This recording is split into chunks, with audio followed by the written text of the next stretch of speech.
the real news, the really important stuff today, which is there is long, we haven't mentioned it on this show yet. To be clear, we never brought it up. It's been foisted upon us, and we just have chosen to take it. But I have been privately consuming this content. Of there is course, a me whole too. conspiracy, which one might say it's more of like a confirmed fact at this point. But anyway, let's we'll call it a conspiracy, a discussion, a debate over whether Ron DeSantis is secretly wearing high heels with these like custom-made boots with like a heel lift inside, and there's so much evidence online of if you look at these pictures, you're like, no one's feet are shaped this way. Why are you walking like this? Why are you sitting like this? Like, why do you always wear these ugly ass weird boots? So he was confronted on this allegation on the PBD podcast with Patrick Bet-David. Let's take a listen to how that went. I'm sure your marketing team points out how they're trying to troll you in the marketplace. Okay, I'm sure they're doing that. Can you bring this one clip? I know you were on, what do you call it? On, what was it? Bill Maher, and Bill Maher talked about the boots. I've seen you walk with these boots. Go ahead and play this clip. This on TikTok went viral. It doesn't have 1 million views. It doesn't have, 10 million views. This thing's got 1.2 million likes. And some people are wondering, what are they? I don't even, I haven't seen that. They've not shown this to you. Okay, No. what they're trying to say with this is that in your boots, you have heels. No. That's what they're trying to say. Those are just standard off the rack Lucchese. How tall are you? How tall are you, Governor? How tall? 5'11". 5'11". Okay. Why don't you wear tennis shoes and dress shoes? I do wear tennis shoes when I work out. Yeah, 100%. You do? Yep. Okay. I got a gift for you. I'd love for you to wear, okay, I shop at Ferragamo, okay, and I don't accept gifts. I can't accept it. So Saagar, Brutal. your reaction. I mean, I'm on the Lucchese he doesn't website. deny it. I mean, look, the issue is that given the analysis of the walking and of the way that I've also seen his boot placed whenever he's sitting, which shows still like an elevated calf as if he's wearing a heel, I have to come down on the side of heel lift. The only way that it is possible is I'm on the Lucchese website, and I believe I'm looking at the exact model that DeSantis has.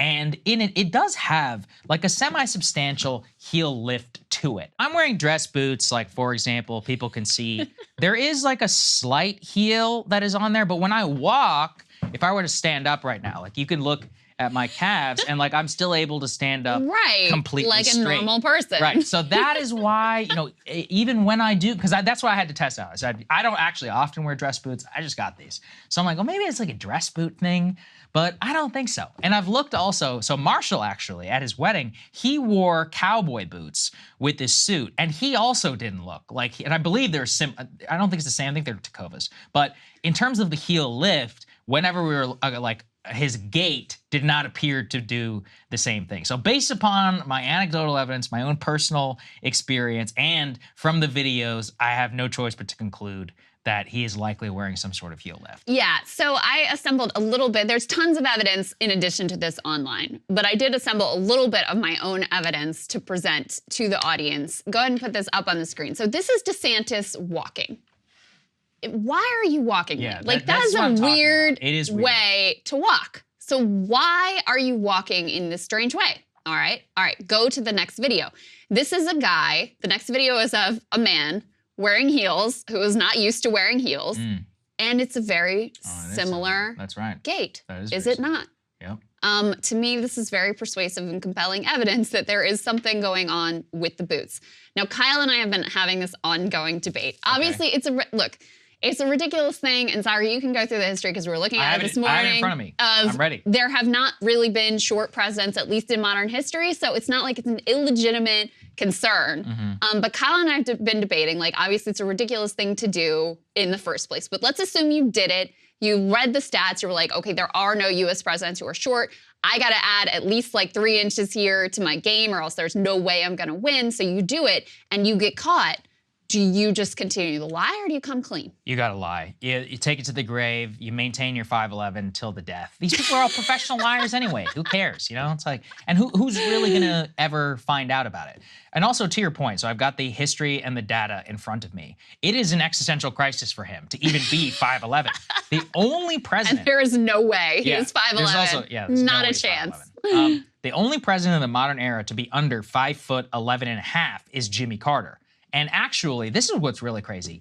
Even in times when malnutrition in this country was rampant, we still mostly picked tall presidents. And our tallest president ever is Abraham Lincoln. Obviously, he grew up, the whole story of the log cabin in the 1830s is like, you think he was getting fed well?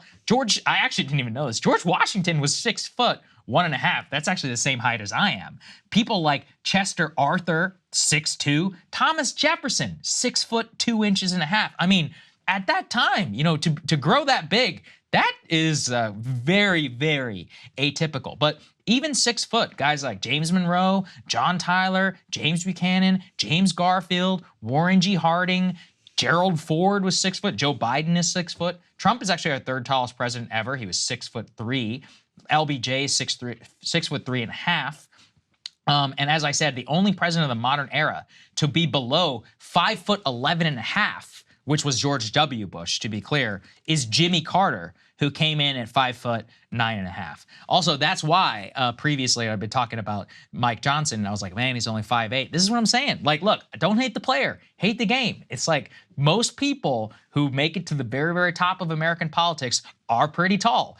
You don't blame me for that. That just appears to be the way that voters respond. There's probably a lot of ingrained bias and all these other things that obviously all throughout history has applied to our politics. It's very clear. Well, there is something hopeful about this, which is that Pete Buttigieg is 5'8", according to there we go. He may not even be that. I wonder how so that makes me hopeful. Perhaps he will never be president. So that's one glimmer on the side of the bias against short people here. But DeSantis could have owned this. He could have been a trailblazer, an icon for short men everywhere. Instead, he's, decided to go in this much more shameful, humiliating, embarrassing direction. The other thing I had to note about the clip, too, of him with Patrick Bet-David is, like, there's not even a hint of a smile. That's a political skill. Yeah, well, exactly. Yeah. I mean, that's the other issue is, like, I actually think a more skillful politician could have handled this in a way that was charming, that was funny, etc. But I mean, he doesn't crack a smile. Also, when you say like, oh, I never saw anything about this, you are such a liar. Of course you've seen something about it. That's like, it's impossible. There is no way that you have not seen this. These people are all so self-obsessed. They're just so obviously looking at whatever's. Also, if you had genuinely not seen it, then you wouldn't have reacted in this way. You would have been like, what? What is this? What did they say? Like, what are they arguing here? That's crazy. Here's what he would have done if it was for real and he really wasn't wearing them. He would have taken off his boots live on the air and kind of done something like I just did and be like, do you see anything? Right. See anything? That actually would have settled it for all time. I also think, let me say this just because it's a menswear thing. This is one of the reasons why it's pretty difficult, actually, to wear cowboy boots with a suit. The issue is that those cowboy boots are very tall, and unless you have like perfectly tailored trousers, it's going to be difficult for you to achieve perfect fit. Even the boots that I'm wearing right now, like I have those things that are on the side, which help you kind of put them on. These are Chelsea boots. They sometimes interfere with the pants. So actually, Patrick is right. Just wear dress shoes. It's an easy way to actually solve all of this. And also, just so you know, you can get dress shoes with lifts in them, or you can get dress shoes which have a little bit more of a heel. A lot of guys do that. He doesn't want a little bit more of a heel. Well, then that. He wants. That's in the. He wants to add like at least 3 inches to what he's got going on. So I come down on the side of he is wearing heel lifts. Also, for anyone who's like, why are you even covering this, guys? We need to have some fun in our lives. Okay, this is the fun that we get to have. The viral TikToks and all of that have basically convinced me. If I ever meet him, I'll probably have a chance. At least in the next year or so, I'm gonna scope it out and see how tall he actually is. Yeah, and I will definitely. report back. Another thought I had is, didn't he play on the like Harvard baseball team or something? I don't know. I wonder what they listed his height at, which usually sports statistics are usually inflated, anyway. So if they weren't even listing him at 5'11", then he's like, usually they add like a couple inches to whatever they claim the height is. Captain of the Yale baseball team. Yale, that's right. Yale, Harvard, Yale, whatever. It's all the same to me.